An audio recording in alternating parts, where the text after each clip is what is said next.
Hello বন্ধুরা, শাশুড়ি বৌমা রান্নাঘরে তোমাদের সবাইকে স্বাগত জানাই। আশা করি তোমরা সবাই ভালো আছো। তো আমরা খুব ভালো আছি। আজকের আমার রেসিপি হচ্ছে মুগ ডালের মুক্তিকণা। তো প্রথমে মুগ ডাল দেখো জল দিয়ে পরিষ্কার করে ধুয়ে নেব। এরপর জলটাকে ফেলে দিয়ে আবার জল দিয়ে আমি ঠিক 40 মিনিটের মতো ঢাকা দিয়ে রাখবো। তো সবার প্রথমে বলে রাখি, আমার চ্যানেলে যারা নতুন তো প্লিজ চ্যানেলটিকে সাবস্ক্রাইব করে পাশে থাকা বেল আইকনটিকে প্রেস করে দাও। আর ভিডিও চলাকালীন যদি আমার কোনো কথা ভুল হয়ে থাকে তাহলে বন্ধুরা ক্ষমা করে দিও। তো দেখো আমার ডালটা এখানে 40 মিনিট পর ভিজে গেছে। তো মিক্সির মধ্যে ভেজানো ডাল, আদা কুচি, লঙ্কা আর লবণ, স্বাদ মতো জল দিয়ে আমি একটা পেস্ট করে নেব। এখানে দেখতেই পাচ্ছ মিক্সিতে পেস্ট করে নিয়েছি। একটা পাতলা ঘনত্বের দেখো দেখতেই পাচ্ছ পেস্টটা হয়েছে। এরপর আমি একটা পাত্রের মধ্যে ঢেলে নিলাম। এরপর গ্যাস জেলে চাটু বসিয়ে দেবো। চাটু গরম হয়ে গেলে এখানে দেখতেই পাচ্ছ বেগুনের বোট নিয়ে নিয়েছি।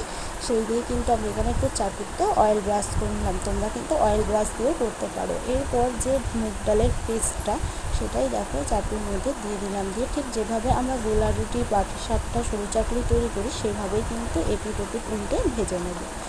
সেম একইভাবে তোমাদের দেখিয়ে দিলাম। এইভাবেই কিন্তু পরপর আমি মুক্তিকণা তৈরি করে নেব।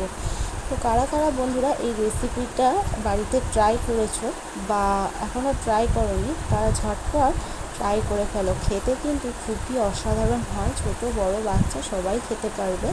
এবং এই রেসিপিটা একটা নতুন ধরনের রেসিপি তোমাদের সাথে শেয়ার করলাম। যদি আজকের আমার এই রেসিপিটা তোমাদের ভালো লেগে থাকে চ্যানেলটিকে সাবস্ক্রাইব করে পাশে থাকা বেল আইকনটিকে প্রেস করে দিও। আর মুক্তিকণা দেখতে পাচ্ছ ভেতরে এক কুচি করে শসা দিয়ে দিচ্ছি, গাজর আর সস আর পেঁয়াজি কুচি দিয়ে এইভাবে কিন্তু মুগগুলো ঠিক এইভাবে মুড়ে দিলেই কিন্তু আজকের আমার এই রেসিপি তৈরি হয়ে গেল মুক্তিকণা। বন্ধুরা এই মুক্তিকণা খেতে কিন্তু খুবই অসাধারণ এবং খেতেও কিন্তু ভালোই লাগে। তো দেখতেই পাচ্ছ এইভাবে কিন্তু প্রত্যেক কটা রেডি করে নিলাম। তো বন্ধুরা তাহলে কেন তোমরা দেরি করছো, ঝটপট বাড়িতে একবার এই মুগ ডালের মুক্তিকণার রেসিপিটা ট্রাই করে ফেলো। তো তোমাদের একটা খেয়ে দেখাই। দেখো বন্ধুরা খেতে কিন্তু খুবই নরম আর সফট।